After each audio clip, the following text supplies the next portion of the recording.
Screen पर आपको ये जो औरत रोते हुए नजर आ रही है, इसने कुछ देर पहले ही अपने पति, अपने सास और अपनी एक भांजी, उसके साथ साथ अपने पति की दूसरी पत्नी, चारों की हत्या करवा दी अपने नाबालिग बेटे से। नाबालिग बेटे का इसने साथ दिया। मर्डर करने के बाद चारों की डेड बॉडी को स्कॉर्पियो में ठूस दिया गया, स्कॉर्पियो में, और इस स्कॉर्पियो को आग लगा दिया गया।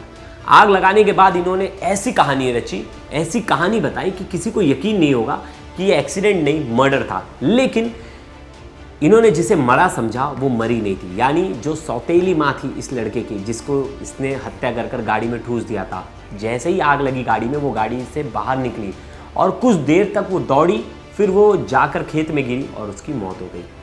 जब आसपास के लोग वहाँ से गुजरे, उन्होंने ये दृश्य देखा तो उन्होंने पुलिस को इसके बारे में बताया। तुरंत पुलिस, फायर ब्रिगेड की टीम आई और आग बुझाई गई। गाँव के लोग आए और उन्होंने आग बुझाया। और पुलिस ने जब इस केस की जांच की तो पुलिस हैरान रह गई ये जानकर कि जो सगा बेटा था पहली पत्नी से, ये कैमरे पर रो रही है और चीख चीख कर रो रही है। कोई भी देखेगा पहली बार में ये तस्वीर तो उसे लगेगा कि इनके पति की मौत हो गई, इस वजह से बहुत ज़्यादा दुख में। लेकिन अपने बेटे की प्लानिंग में ये माँ शामिल थी और अपने ही पति, अपनी ही सास और अपनी ही सगी भांजी की हत्या करवा दी। उसके साथ इनकी जो सौतन थी उनकी भी। लेकिन ये सब कुछ किया क्यों? जो बेटे ने, नाबालिग बेटे ने पूरी प्लानिंग रची थी, क्योंकि नाबालिग बेटा बहुत पहले से अपने पिता को मारना चाहता था। पिता पूर्व सरपंच था। बेटे को ये प्रॉब्लम थी कि उसकी मम्मी को टॉर्चर किया जा रहा था। उसकी मम्मी को इसके पिता मुर्गा बना देते, कभी बेल्ट से मारते, कभी डंडे से मारते। बेटा ये देख देख कर परेशान हो गया था। अब उसने सोच लिया था कि पिता को रास्ते से हटा दूंगा और जो भी इसके बीच में आएगा, जिन जिन लोगों ने मेरी मम्मी को परेशान किया है, उन सब का यही हश्र करूंगा। और ऐसे ही उसने प्लानिंग के तहत सबको मार दिया। तो क्या है ये पूरी स्टोरी? क्यों दूसरी शादी की, दूसरी शादी के बाद क्या कुछ हुआ, और क्यों बेटा जो है इतनी खुन्नस पाले बैठा था? फिर मर्डर का ये प्लान किसने तय किया? माँ का क्या रोल था? इसकी बहन का क्या रोल था? सब जानेंगे इस वीडियो में। लास्ट तक इस वीडियो में बने रहिएगा, इस पूरे मर्डर मिस्ट्री की तह तक जाएंगे। नमस्कार, मेरा नाम है प्रेश पांडे और आप देख रहे हो क्राइम तक। राजस्थान का अजमेर, और अजमेर में एक गाँव है श्री रामपुर। श्री रामपुर के एक पूर्व सरपंच हुआ करते थे जिनका नाम है राम सिंह चौधरी।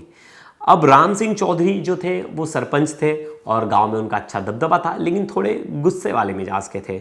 ऐसे में उनका जो परिवार था वो काफ़ी बड़ा था। उनकी जो माँ है वो उनके साथ रहती थी, पुशी देवी, और वो भी पूर्व सरपंच रह चुकी हैं और उनकी उम्र होगी कम से कम 80 साल के आसपास। अब राम सिंह हैं जो 2005 में सुनीता नाम की एक महिला से शादी करते हैं, और ये अरेंज मैरिज थी, और जिसके शादी के कुछ सालों बाद दोनों को बच्चे होते, 2 बच्चे होते। एक बेटी जिसकी उम्र 19 साल है और एक बेटा जिसकी उम्र 17 साल है, अभी वो नाबालिग है।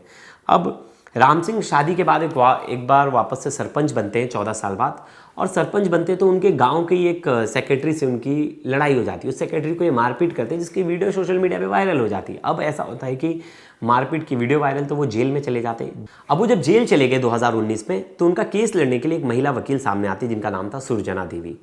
अब वो केस लड़ने आती है, उनके भाई भी उनके साथ उनकी मदद करते हैं, और सब लोग जब उनकी मदद करें तो जेल से छूट कर बाहर आ जाते हैं। जब जेल से छूट के बाहर आते हैं तो अब जो महिला वकील है, इनसे जो है राम सिंह की नज़दीकियाँ बढ़ जाती है। फिर दोनों का मिलना जुलना सब बढ़ जाता है और उन्हें लगता है कि इन्होंने तो मेरे लिए बहुत कुछ किया, और धीरे धीरे जो ये मिलना जुलना था वो ज़्यादा बढ़ गया और दोनों के बीच में अफेयर हो गया। सोचिए, राम सिंह पहले से शादीशुदा है, 2 बच्चे, फिर भी उन्होंने एक महिला वकील से अफेयर रखा और बाद में उन्होंने बोला कि मैं तुमसे प्यार करता हूँ। महिला वकील ने भी बोला मैं भी तुमसे प्यार करती हूँ, और दोनों ने डिसाइड किया कि हम दोनों शादी कर लेते हैं। ऐसे में 2019 में दोनों लव मैरिज कर लेते हैं। लव मैरिज करने के बाद दोनों जब घर आते, घर पर परिवार में कलेश शुरू हो जाता है, क्योंकि पहली पत्नी है जो सुनीता, वो एक्सेप्ट नहीं करती कि कैसे मेरे रहते कोई दूसरी पत्नी आ जाए। लेकिन पति पहले से धाकड़ थे, मारपीट करते थे, बाहर भी उन्होंने मारपीट कर रखी थी, तो अपनी पत्नी को बहुत मारा, बहुत बार मारा, बहुत बार मारपीट हुई, बहुत बार लड़ाई हुई।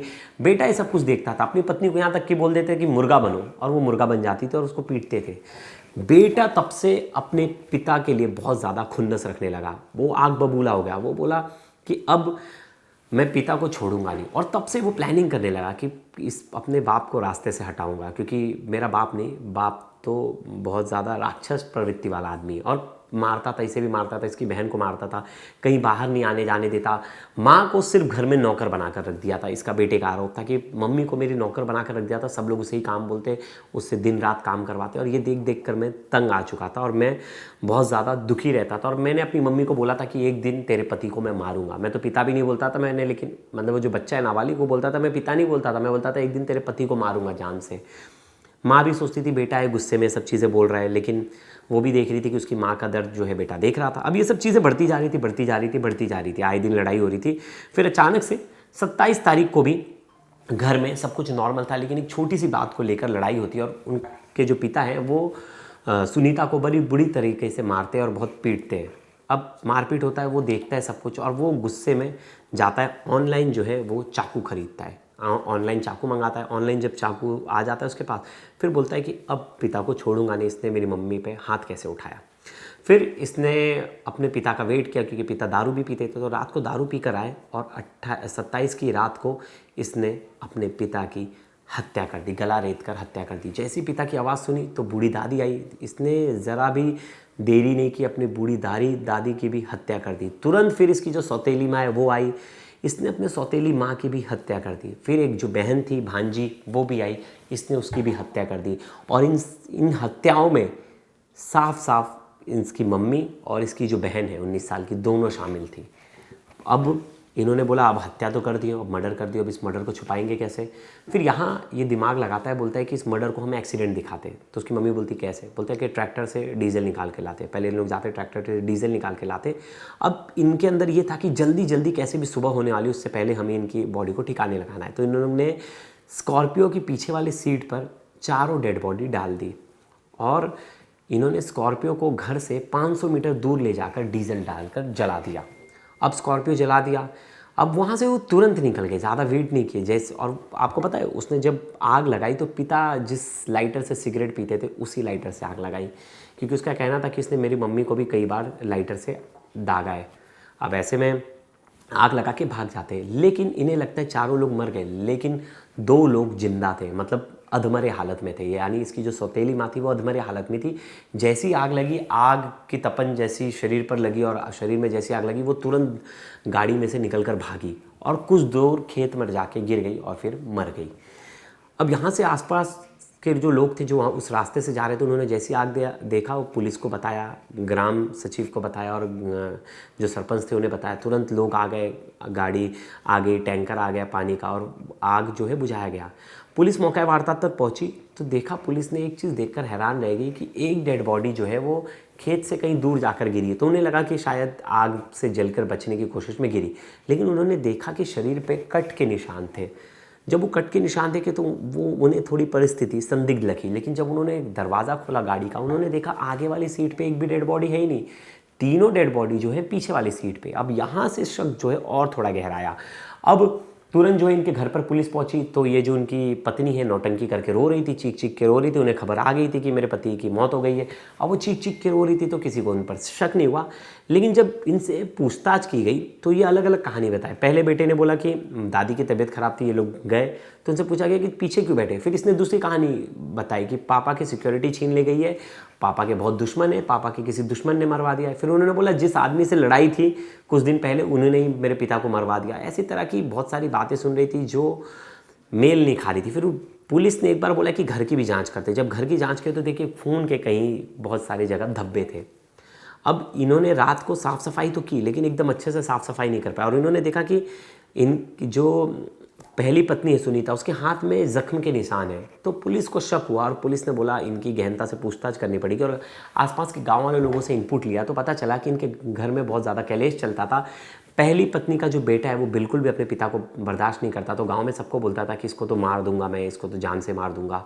और गाँव वालों ने जब ये बात पुलिस को बताई तो पुलिस ने बेटे को पूछताछ के लिए बोला और पूछताछ में बेटा टूट गया और उसने सब सच बता दिया। उसने बोला कि हाँ मेरा पिता मेरी मम्मी को बहुत ज़्यादा टॉर्चर करता था, दूसरी शादी कर लिया था और हमको नौकर बना कर रखा था एक तरह से हमारे घर में ही, और हमें मारता था, मेरी मम्मी को मुर्गा बना के रखता था। तो मैंने प्लानिंग के तहत उसकी हत्या कर दी और हत्या करने के बाद उसकी डेड बॉडी को ले जाकर जला दिया। जब उनकी पहली पत्नी सुनीता से भी पूछा गया तो सुनीता ने भी ये चीज़ एक्सेप्ट की कि मैंने अपने बेटे के जुर्म में उसका पूरा साथ दिया, और मैंने उसकी मदद की। वहीं जो छोटी बहन है 19 साल की, सॉरी जो बड़ी बहन है उससे भी पूछताछ किया तो पता चला घर में सबको पता था, हर किसी ने इस लड़के का साथ दिया, यानी जो नाबालिग बेटा है उसका साथ दिया और हत्या कर दी। हत्या करने के बाद अब जुर्म कबूल कर लिया गया है और ऐसे में जो वो माँ है उसे पुलिस रिमांड पर भेज दिया गया 5 दिन की पुलिस कस्टडी में। जो बहन है 19 साल की उसे भी भेज दिया है पुलिस कस्टडी में। जुवेनाइल होम भेज दिया गया है जो लड़का है उसे, और वहाँ उससे पुलिस जो है आगे की जो तहकीकात है वो करेगी, पूछताछ जो होगी वो करेंगी, जानने की कोशिश करेगी क्या कुछ हुआ, कैसे हुआ, क्या हुआ, क्योंकि इसमें चार्जशीट दायर होगी। और सबके मन में एक सवाल होगा कि लड़का नाबालिग है, लेकिन नाबालिग लड़का अगर मर्डर किया तो भी उसमें कुछ सालों की तो सज़ा है, भले ही बड़ी सज़ा, लंबी सज़ा नहीं है उम्र कैद जैसी, लेकिन कुछ साल की सज़ा है तो उसको यहाँ इस चीज़ का बेनिफिट मिल सकता है। लेकिन जो उनकी पत्नी है उन्हें बेनिफिट नहीं मिलेगा, वो तो लंबे सा टाइम के लिए जेल गई, क्योंकि केस एयर ऑफ अरेस्ट है, 4 लोगों की हत्या का मामला है और इतनी बेरहमी से हत्या, बाद में उन्हें आप जिंदा जला देते हो, तो ये बहुत ज़्यादा क्रूएलिटी थी। सोचिए, वैसे इस केस में मुझे पता है बहुत लोग कमेंट में लिखेंगे कि अरे वो भी तो उसकी मम्मी को बहुत टॉर्चर करता था, बहुत सताता था, इसलिए बेटे ने ये सब चीज़ें देखी और बेटे ने उस पर एक्शन लिया। मुझे लगता है उससे बड़ा एक्शन होता अगर बेटा और माँ पुलिस स्टेशन चले जाते तो कुछ नहीं कर नहीं पाता, ये जेल भी जाता, क्योंकि इसने बिना पहली पत्नी को तलाक दिए दूसरी शादी कर ली जो कि गैरकानूनी था। फिर ये डोमेस्टिक वायलेंस का केस लगता, ये जेल जाता और इसकी प्रॉपर्टी में बाकायदा हिस्सा मिलता, और इसको आगे जाकर अगर ये तलाक फाइल करती तो वो भी देना पड़ता, इसको गुजारा भत्ता भी देना पड़ता। तो सब कुछ थी। इस मम्मी को भी किसी, अगर कोई समझदार से अगर राय मशवरा लेती किसी वकील से, तो कभी ऐसे केस में कोई फंस भी रहा है, अगर उन्हें लग रहा है ऐसा कुछ हो रहा है, तो वकील से राय मशवरा लीजिए, वो ज़्यादा सटीक चीज़ें बताएगा, ना कि क्राइम का सहारा लीजिए। अब जो बहन है 19 साल की उसे भी जेल में रहना पड़ेगा, माँ है उसे जेल में रहना पड़ेगा। ये अगर कुछ साल बाद एक छोटी मोटी सज़ा 3-4 साल की जो भी है इसके ज़िम्मे आएगी, अगर वो काट के आ भी गया, लेकिन ये तो अकेला रहेगा और बाकी लोगों का छूटना तो नामुमकिन है। तो ऐसे में ये कहानी एक घर के कलेह को बताती है। बहुत बार बहुत लोग किसी के चुप्पी को भी बहुत ज़्यादा वो समझ लेते हैं कि ये चुप है मतलब ये डर रहा है, कभी बोलेगा नहीं, लेकिन कभी कभी चुप्पी भी ऐसी घातक परिस्थिति का रूप ले लेती है। यहाँ भी यही हुआ, घर बेटा चुप था, पत्नी चुप थी, इसे लग रहा था ये मेरी चुप्पी का कोई जवाब नहीं देते, मुझसे डरते, लेकिन उन्हें क्या पता था कि अंदर ही अंदर वो गुस्सा उबल रहा था और उस गुस्से में इतनी बड़ी हत्या कर दी।